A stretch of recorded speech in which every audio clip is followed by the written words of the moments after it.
सविता की तबीयत दिन पर दिन अधिक बिगड़ने लगी थी। वो कई दिनों से बस एक ही बात दोहराती रहती, मेरी बिटिया को देखना है, एक बार उसे देख लूं, बस एक बार। उस दिन दोपहर के वक्त फ़ोन बजा। नंबर मायके का था। दिल धक से रह गया, लेकिन जैसे ही मैंने रिसीवर उठाया, उधर से भाई की घबराई हुई आवाज़ आई, दीदी, माँ आपकी राह देखते देखते तड़प रही है। प्लीज़ मुझसे नहीं, आपसे बात करना चाहती है। बस एक बार बात कर लो। मेरे हाथ कांप गए। मैं कुछ बोलती उससे पहले ही पीछे से किचन में खड़ी सास की भारी कदमों की आवाज़ आई। उन्होंने मेरे हाथ से फ़ोन लगभग छीन लिया और रूखे स्वर में भाई से बोली, नहीं, तुम्हारी माँ तड़पे या मरे, हमें कुछ लेना देना नहीं। हमारे घर आज खास मेहमान आने वाले हैं। बहू अभी फ़ोन पर बात नहीं करेगी, खाना बन रहा है, बाद में बात करना। फिर उन्होंने फ़ोन पटक के रख दिया, जैसे कोई मामूली चीज़ हो। मैं वहीं पर खड़ी रह गई। उस एक वाक्य ने मेरे अंदर कुछ तोड़ दिया था। मेरा सिर सुन्न हो गया, आंखों के आगे धुंध सी छा गई। सास बिना देखे ही बड़बड़ाने लगी, इसीलिए लोग लोकल ससुराल ढूंढते हैं, जब चाहे बहू को बुला लो। मायके वाले भी बहाने बना बनाकर बीमार होने का ड्रामा करते हैं। उनका हर शब्द मेरी छाती पर हथौड़े की तरह पड़ रहा था। शाम तक मैं मन ही मन बुरी तरह आशंकाओं से घिरी रही। मेरा हाथ आटा गूंथते गूंथते रुक जाता। सब्जी में नमक डालते हुए लगता जैसे हाथ सुन्न हो गए हों। मन में बार बार वही ख्याल आता, कुछ अनहोनी होने वाली है। माँ माँ, पर किससे कहती? जिस घर में मेरी सांसों तक पर पहरा हो, वह मन की बात कहना भी गुनाह था। पति अंकुश ऑफिस से थका हारा आता, खाना खाता और नींद के हवाले हो जाता। उसे मेरे भीतर उठती आग, मेरी आंखों में थमी बरसात, कुछ भी दिखाई नहीं देता। और जो दिखता उस पर वो बस इतना ही कह देता, अम्मा को गुस्सा मत दिलाना, घर की शांति बनाए रखो। शांति? ये कैसी शांति थी जिसमें एक बेटी अपनी माँ के आखिरी दर्शन तक नहीं कर सकती थी? रात को मैं पलंग पर लेटी रही, आंखों में नींद नहीं थी। बाहर बरामदे में सास की आवाज़ गूंज रही थी, कल सुबह मेहमान आएंगे, घर चमकना चाहिए। मेरा मन चीख रहा था, मेरी माँ, मेरी माँ। सुबह फिर फ़ोन आया। इस बार भाई रो रहा था, दीदी, माँ की सांसें उखड़ रही हैं, वो आपका नाम ले रही हैं, प्लीज़ आ जाओ ना। मैंने कांपते हुए सास के पास जाकर कहा, मम्मी जी, माँ बहुत बीमार है, मुझे अभी जाना है। उन्होंने मेरी तरफ ऐसे देखा जैसे मैं कोई चाल चल रही हूँ। आज जब मेहमान आ रहे हैं, अभी नहीं, कल जाना। मेरे भीतर कुछ टूट कर गिर पड़ा। मैं गिड़गिड़ाई, मम्मी जी, माँ का आखिरी वक्त हो सकता है। उन्होंने ताने की तरह कहा, अच्छा, तो आज ही आखिरी वक्त है? मायके वालों का यही ड्रामा होता है। उस पर लगा जैसे मैं पत्थर से बात कर रही हूँ। पत्थर भी शायद पिघल जाए, पर वो नहीं। मैंने फिर फ़ोन उठाया। भाई की आवाज़ अब डूब रही थी, दीदी, माँ। और तभी किचन के बाहर पड़ोस के शर्मा अंकल का बेटा नितिन आ गया। वो हमारे घर आता जाता रहता था। चेहरे पर घबराहट थी। भाभी, मैंने चाचा जी से सुना है, आपकी माँ बहुत सीरियस है। गाड़ी मैंने बुलाई है, आपको अभी चलना होगा। सास ने चौंक कर उसकी ओर देखा।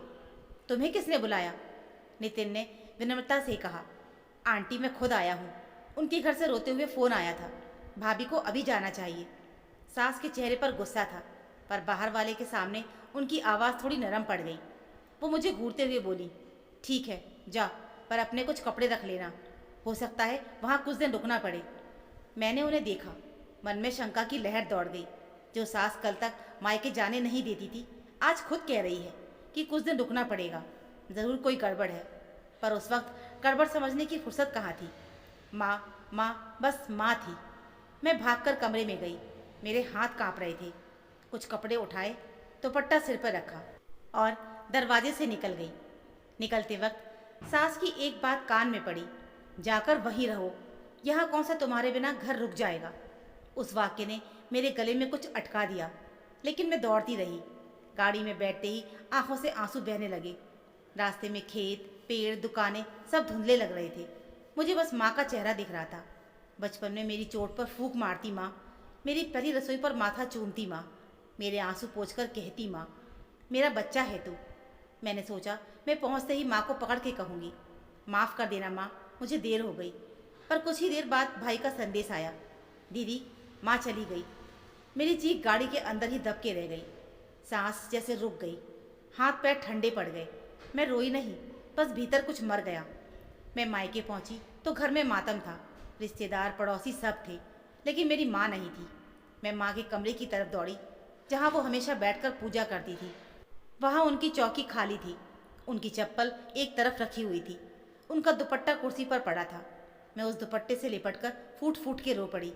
माँ, मैं आ गई माँ। भाई ने मुझे संभाला।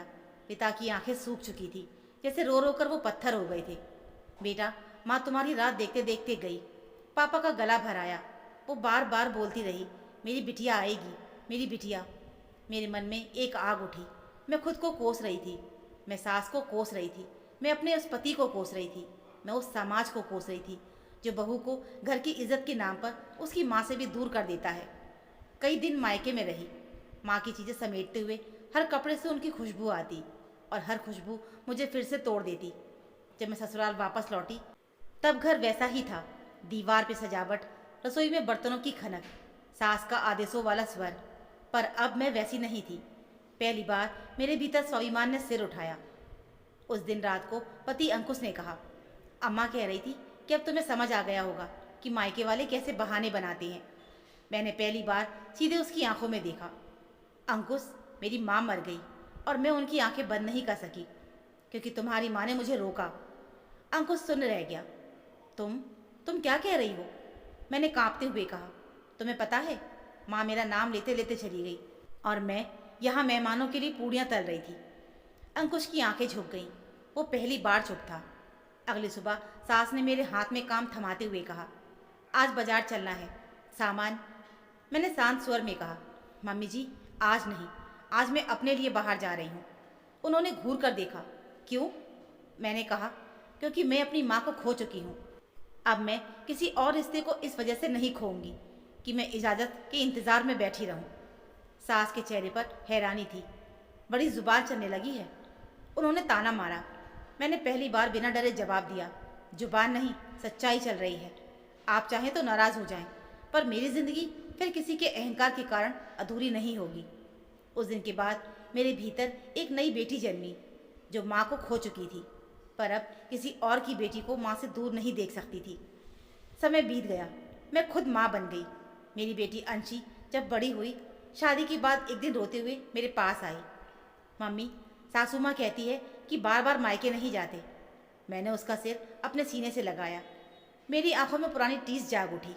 बेटा, जब माँ बाप बूढ़े होते हैं तो सबसे ज़्यादा अपने बच्चों को देखने के लिए तरसते हैं। मैंने अपनी माँ को तरसते हुए खोया है। मैं नहीं चाहती कि तू भी किसी दिन यही दर्द लेकर जिए। मैंने उसी दिन उसके पति शिव से बात की। बेटा, मैं आपकी माँ की इज्जत करती हूँ, पर मेरी बेटी को माँ बाप से दूर मत करो। ज़रूरत पड़े तो तुम भी साथ आओ। रिश्ते रोकने से नहीं, निभाने से टिकते हैं। शिव ने मेरी बात समझी। उसने अपनी माँ से कहा, माँ, अंशी जब भी जाएगी तो उसे मैं खुद छोड़ कर आऊँगा, क्योंकि उसके माँ बाप भी मेरे अपने हैं। उस दिन मुझे लगा जैसे माँ की आत्मा कहीं दूर से मुस्कुरा रही है। ज़माना बदल चुका है। अब बहू के पास फ़ोन है, रास्ते हैं और हिम्मत भी है। अब वो मैं मायके जा रही हूँ कहकर निकल सकती है, और इसमें कुछ गलत नहीं। गलत ये है कि किसी औरत की पीड़ा को किसी औरत के द्वारा ही नज़रअंदाज कर दिया जाए, सिर्फ पद और अहंकार के कारण। अगर मेरी सास ने उस दिन मेरी माँ को बहाना ना कहा होता, अगर मेरे पति ने घर की शांति के नाम पर मुझे ना रोका होता, तो शायद मैं माँ के माथे पर हाथ रखकर कह पाती कि माँ, मैं आ गई। पर मेरी ज़िंदगी में वो मैं आ गई कभी पूरा नहीं हुआ।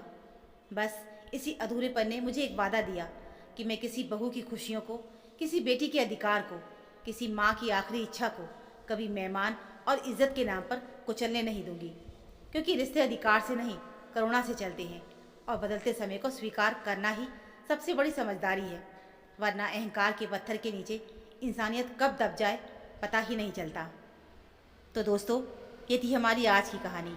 आशा करती हूँ आपको ये कहानी ज़रूर पसंद आई होगी। कहानी अच्छी लगी हो तो प्लीज़ वीडियो को लाइक और चैनल को सब्सक्राइब ज़रूर कर लीजिएगा। मिलते हैं फिर एक और ऐसी नई कहानी के साथ। तब तक के लिए धन्यवाद।